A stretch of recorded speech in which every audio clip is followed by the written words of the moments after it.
Okay, guys, so I have put together a couple of clips between the interview that Nicki had with Vogue about 2 years ago. I believe it was back in 2024.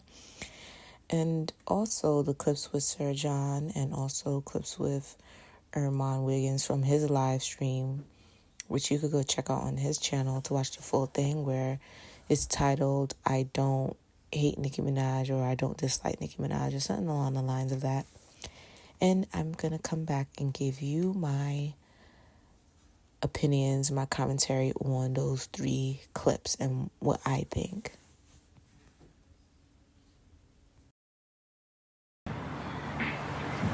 Thinking that you could ever go up against the Barbs and win.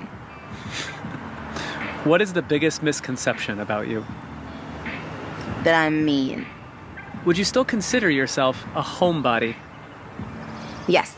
You once said that the thing that motivates you the most is proving to yourself that you can do something. What do you have left to prove to yourself? If it was all worth it. I think it was. But Nicki, you've now answered 72 questions. Before I go, I want to ask. Get in here. It's one of those days, all right? So listen, guys, I'm just going to jump right into this. This is one of those lives. So this is one of those videos today.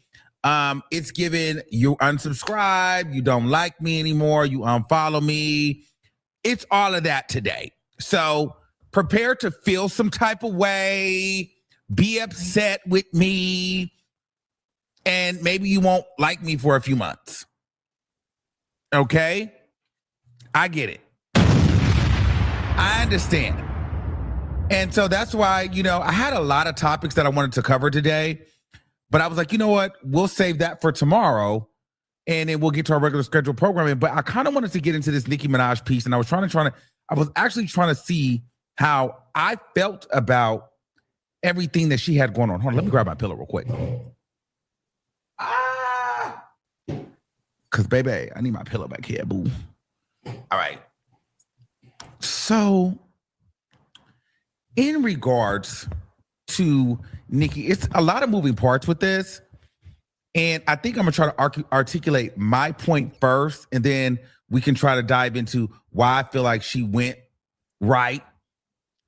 And then we can get into like this underlining of like this Cardi B support, because a lot of people were trying to say like, oh, you're mad about Cardi B, the whole blah, blah, blah. I just don't understand why people be like throwing Cardi B in it to try to say that they supported her, but we just wait till you no longer support Nicki to mention that you've been supporting Cardi B. It's just all odd to me, and it's like this undertone of like female rap beef intertwined with politics. It's just all bizarre. But we're going to get into it.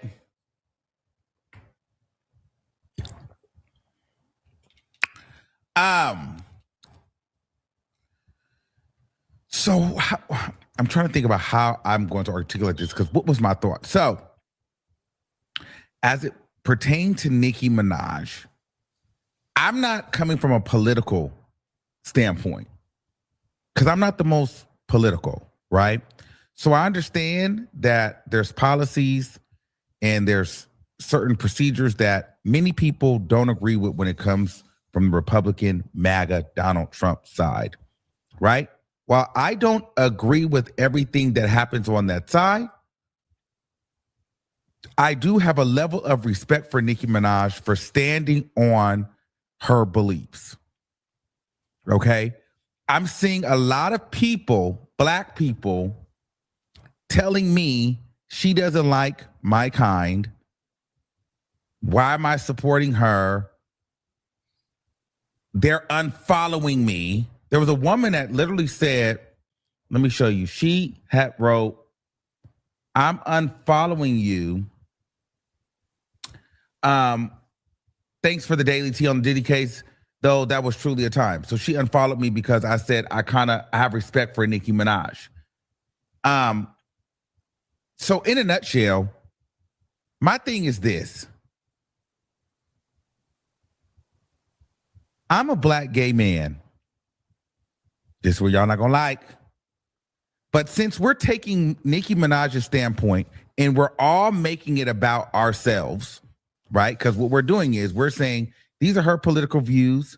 If she aligns with this side, she must feel this way about me because I fit into this box and I feel like this party does not support me or, or like me or my kind. So we're all making it personal. So I'm making it personal about me. So in my mind, I'm a black gay man. And I'm watching black people tell me about Nicki Minaj as if she's the face of homophobia.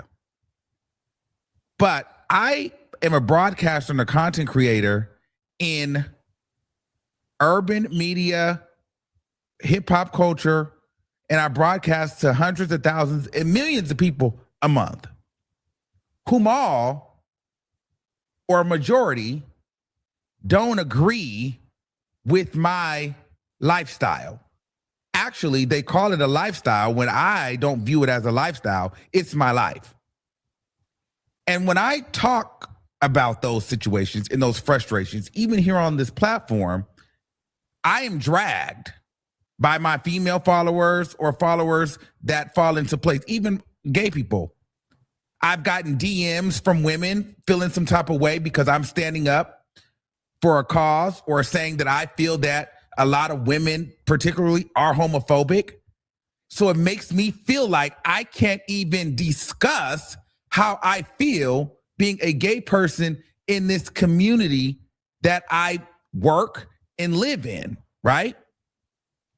And some of you guys are MAGA, some of you guys are not. I don't know. But collectively,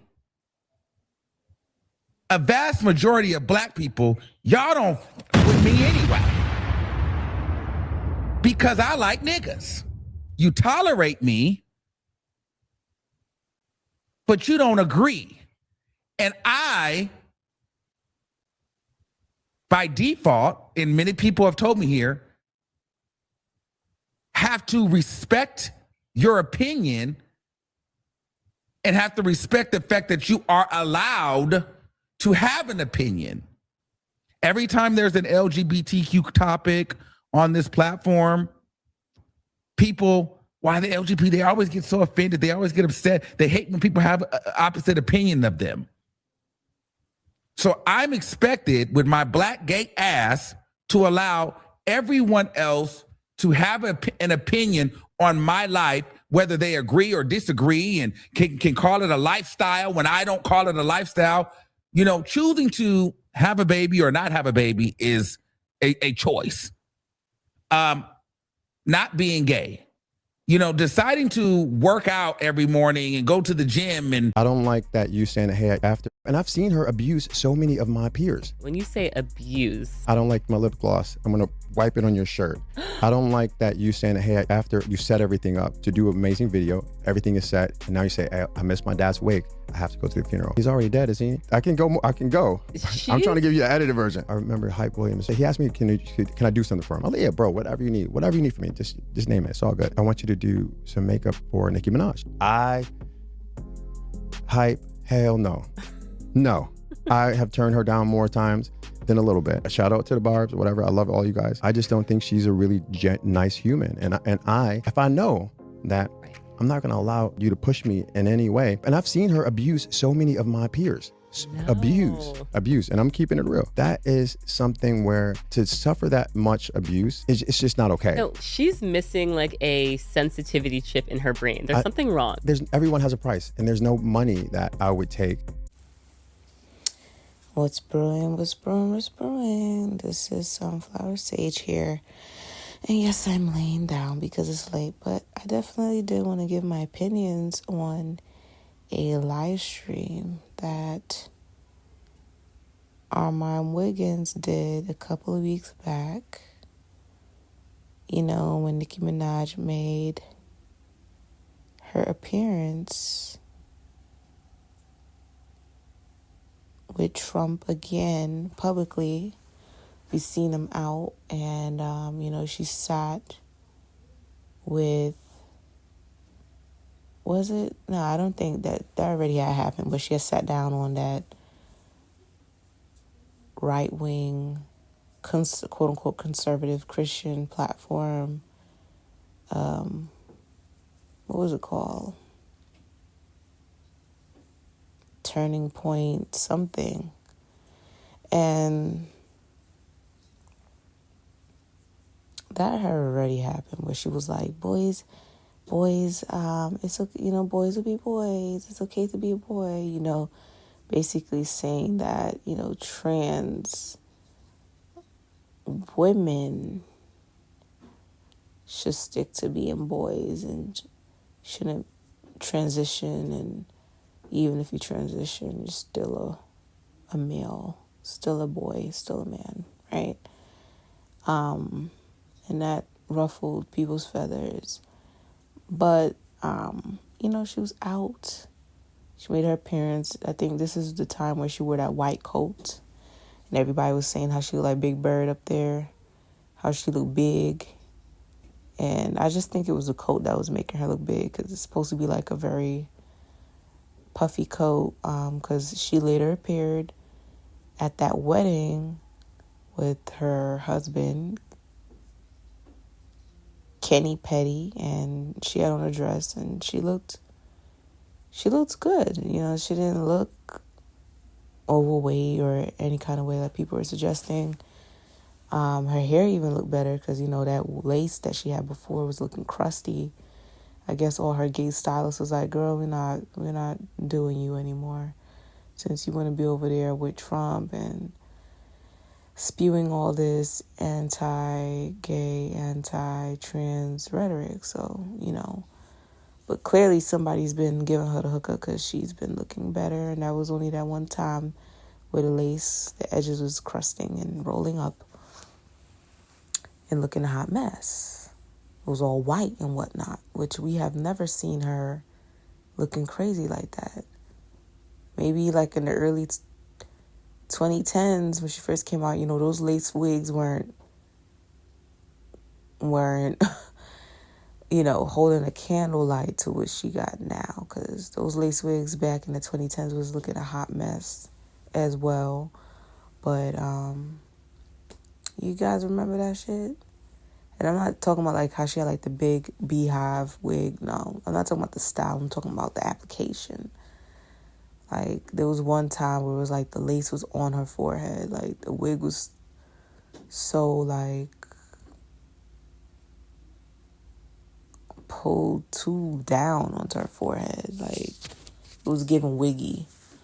But anyways, he gave his opinions on how he felt about her in general, because Armon Wiggins is a gay black man, and he has expressed that anytime he speaks about certain things that has affected him, or the black gay community or the black trans community, how a lot of black women like to play victim and act like they don't try to bully or throw rocks and hide their hands when it comes to starting some of the things that goes on between,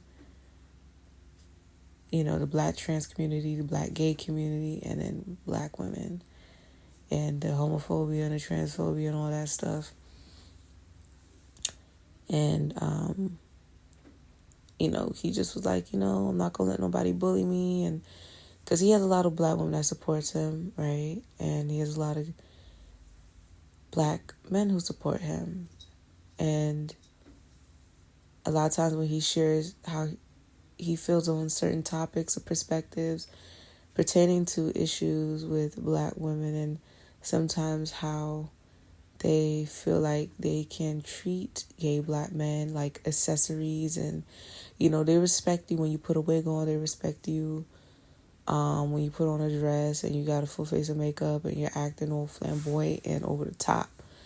But they don't respect you. Like, it's cute when you're entertaining them, but when it comes to like being respected and boundaries and stuff like that, there's not really a lot of that. And then there's also still homophobia that plays a part in it too. It's like, well, you can't try to be my friend and you want me to do your hair, makeup, and nails, and at the same time you want to be prejudiced towards me.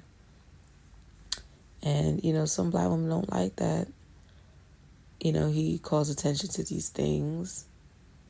And I think we have to understand, like, if it don't apply, why are you getting mad? If you're someone who finds yourself an ally to gay black men and gay and black trans women, then it shouldn't feel like a dig on your character, especially if you know you're not the one that's mistreating those who are part of that community.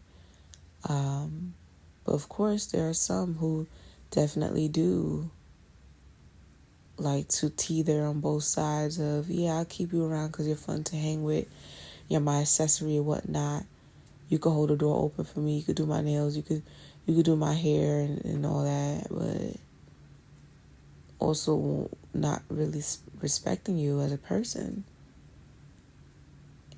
And there's truth to that, I don't, like, you have to take into account, like, not every black woman is an ally to gay black men or black trans women. Yeah, they'll be your friend, but there's a certain limit to that, right?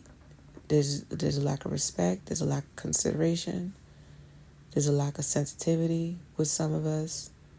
And me personally, I don't take offense to it. I don't know why black women like to look at it like, oh, because he talks on these topics that he doesn't like black women. Like, let's not do reverse psychology and play victim, especially if you're not the one out there causing anybody any kind of angst.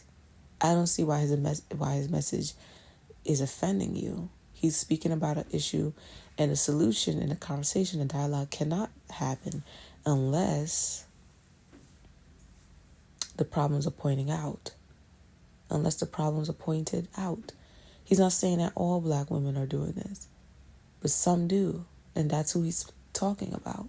So I don't see why is it that some black women in his comment section, a lot of times when he brings up certain topics about the homophobia and stuff like that, why they get triggered and they feel like, oh, Armon Wiggins is against black women, and then they want to play victim, and I see the hypocrisy there, and I can speak on that as a black woman myself. Like, anytime you want to give constructive criticism to black women, all of a sudden you're the enemy.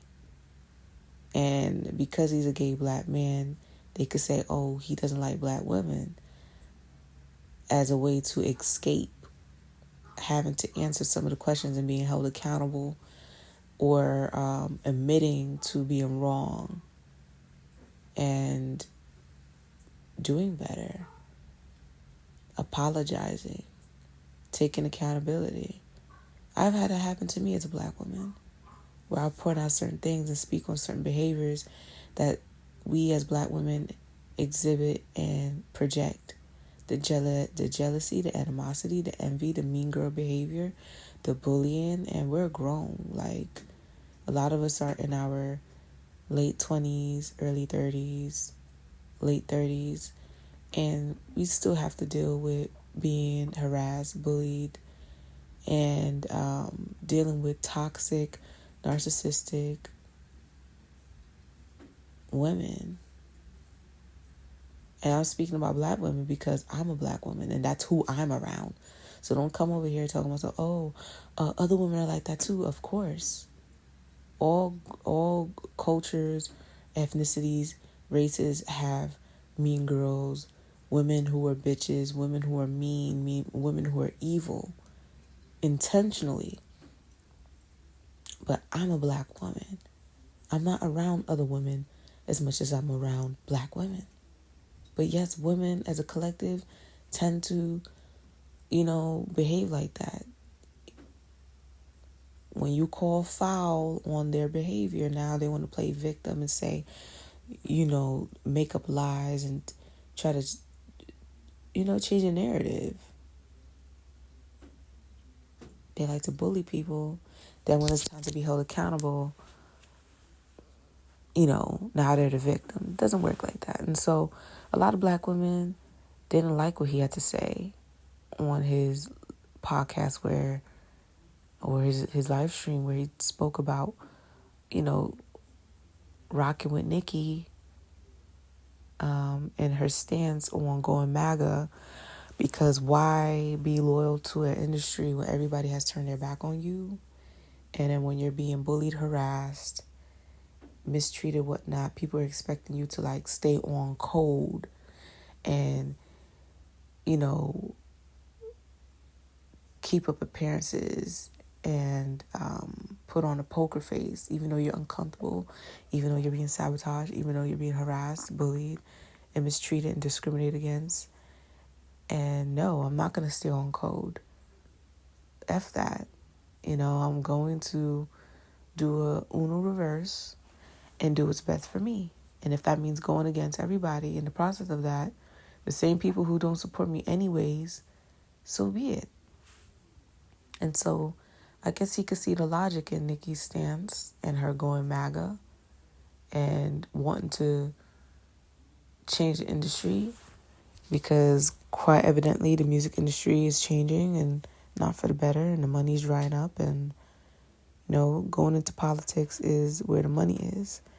And that was the best move for Nicki, because she wasn't about to go broke or bankrupt and have her enemies get the last laugh or win in this battle that she's up against with the machines, with Cardi B and whoever else that is being assigned to be her replacement or whatever.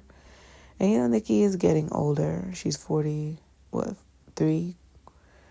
And I mean, of course, is she gonna be rapping forever? No.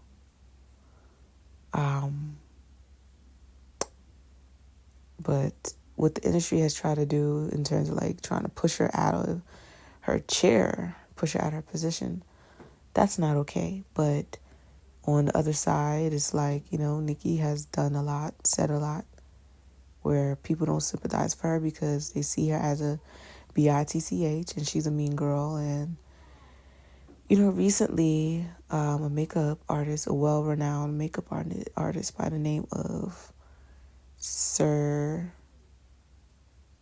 John, spoke about how his peers have been treated by Nicki Minaj who have worked with her, and how she's a very nasty person. She's not a nice human being.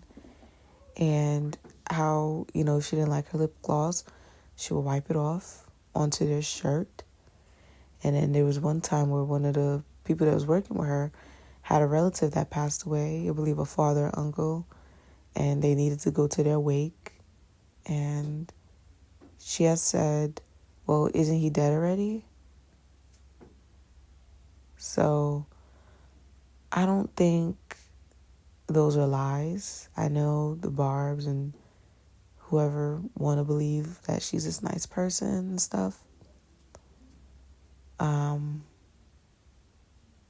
But I don't, you know, if you know how to read energy and read people or feel energy or whatever, you know, you could tell what's true and what's not. And I don't think she is a very nice person.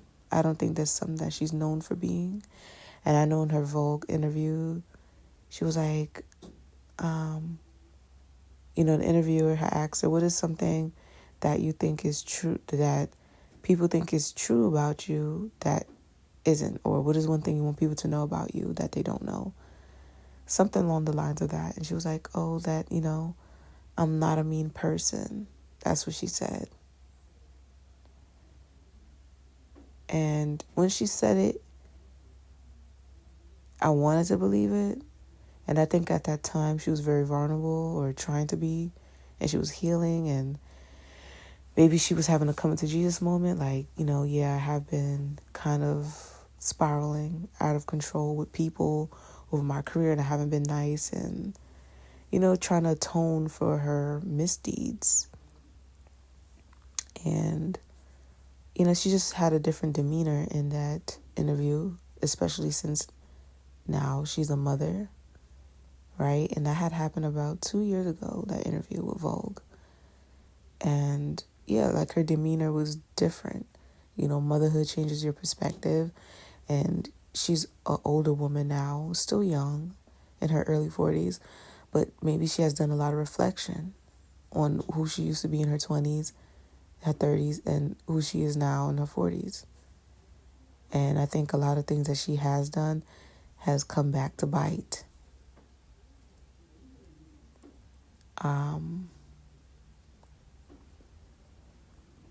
She has been nice to her fans, her Barbs. But when it comes down to people that she work with, she did say she's not a people's person, that she doesn't like people. She said that before. And I understand that, because I'm not sure what she's been through as a child. Maybe there's childhood trauma. Maybe it's just, me personally, I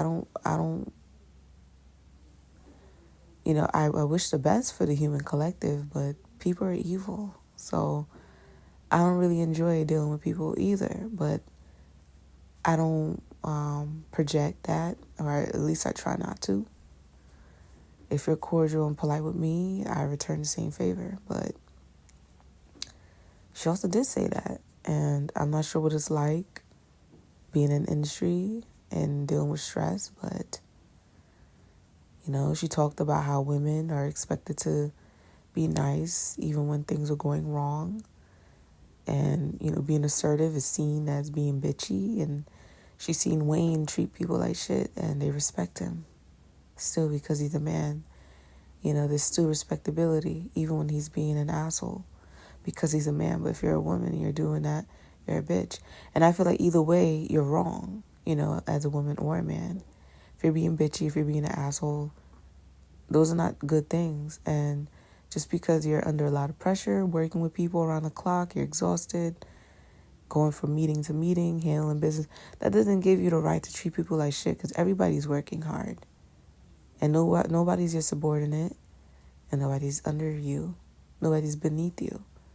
So just because someone's doing your makeup, and just because you feel like they don't match your stardom, or you're a big star, and these celebrities be having these big ass egos. Like, they really be feeling like they're special, and that's because that's how they're treated around the clock. But to me, you would never see me get fanned out with anybody. And even in real life, like, the only celebrity I ever met was 50 Cent, and I wasn't fanned out. And I love Kendrick Lamar, and I think I would be respectful, but not fanned out. I would be happy. I would smile. Kendrick has a different kind of energy than most celebrities, I would say. And he doesn't really care about the celebrity shit. He don't be doing social media. He just kind of does his thing and let his work speak for itself. And that's one thing I appreciate about Kendrick. Kendrick just has a very genuine spirit and genuine energy about him. He has done a lot of inner work. And I just feel like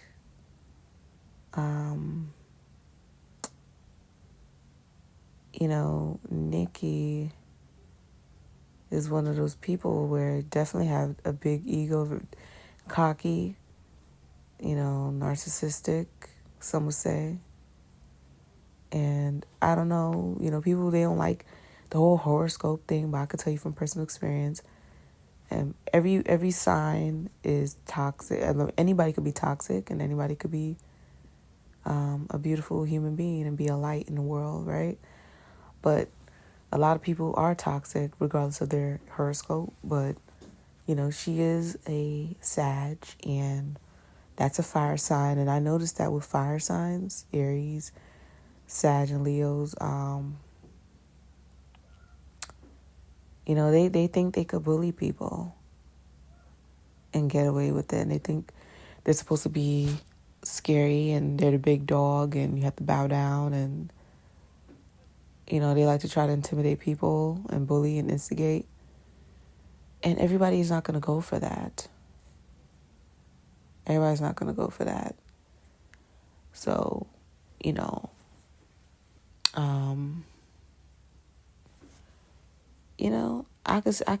I rock with Armon's perspective on Nicki going MAGA, because I already made videos speaking on that. And of course, she's using politics to pivot her career and her status and to maintain her wealth and to still be able to maintain her lifestyle. You know, the music industry is dying, and she has burned a lot of bridges. And even before then, like, she has a lot of enemies. Those labels, those big wigs, the machines, those white executives, those white men who own those big labels, they don't like her. They don't care for her. They want to replace her with their newer girls and projects. And so, you know, they've been trying to get rid of her for a minute. And they have put people up against her and whatnot. And yeah, Nicki might be a victim in all of that, but she also has not been nice to people. You know, just because you're a victim now doesn't mean that you didn't victimize others in the past and that you weren't being abusive. And to hear that she was wiping her lip gloss on someone's shirt. And you know what's crazy? Because I think I heard that somewhere before. I definitely do think I heard that.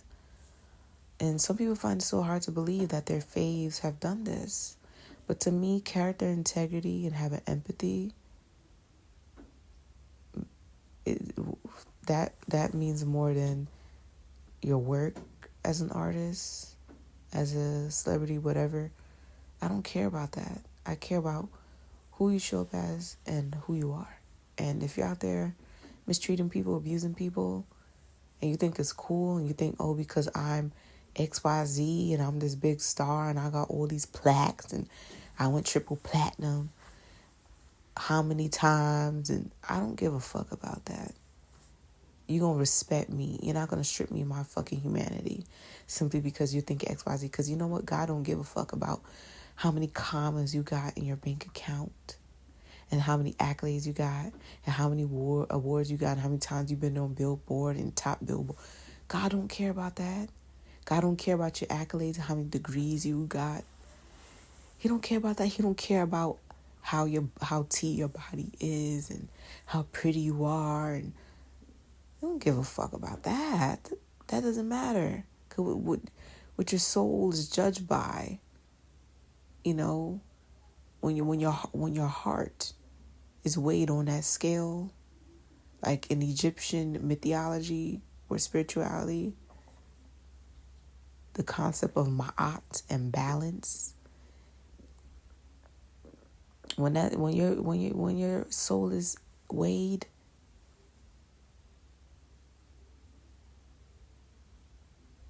and your character is being judged, do you really think that's gonna be included? No. And that's to show you that they're so far removed. They don't talk about, I believe in God and I want to thank God. They're in their, award acceptance speeches. But it's like, you guys really reach a certain point in life, a certain level of success, and they really start feeling like they are God or something. And you know, don't let a narcissist be good at something. They really start feeling like they God. Because they already got a God complex already. A lot of them. So, you know, Nicki comes off definitely narcissistic. I love her music. I love her aesthetic. You know, she's a great artist, great artistry, very creative, witty. Definitely has, she's an icon. She's a legend. But when it comes down to that personality and that heart, I think she's, you know, just now trying to redeem herself of her past deeds. But even still now, people say she hasn't changed, right? Still nasty, still mean. But I guess she has to play into that now.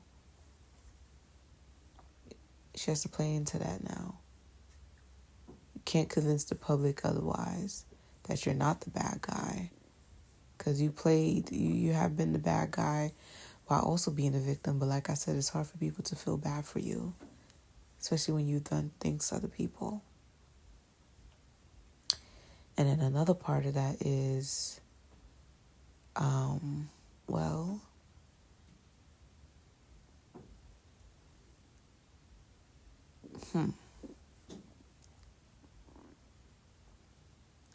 she doesn't want to be seen as vulnerable or weak to the public.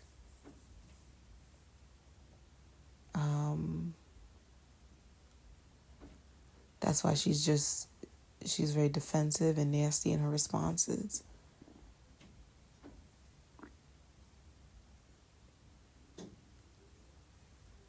Vulnerability, nah, she's not doing that. You know?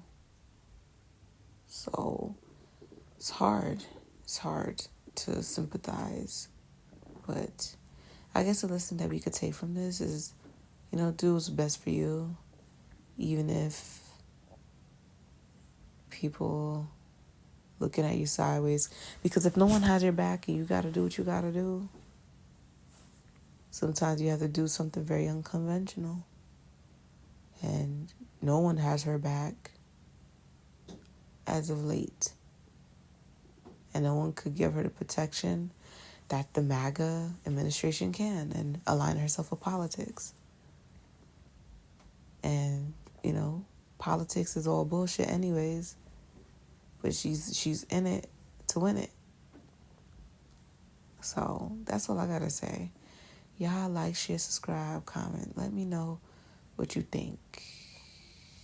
If you're a Barb, if you're not a Barb, if you see why she went MAGA, if you support it from a philosophical standpoint or, pragmatic standpoint, business standpoint. What are your thoughts? You think it was a smart move or you think it's going to backfire? Her aligning herself with MAGA as a part of her brand now. But anyways, I'm going to get off here. Y'all have a good one. Stay safe. Take care.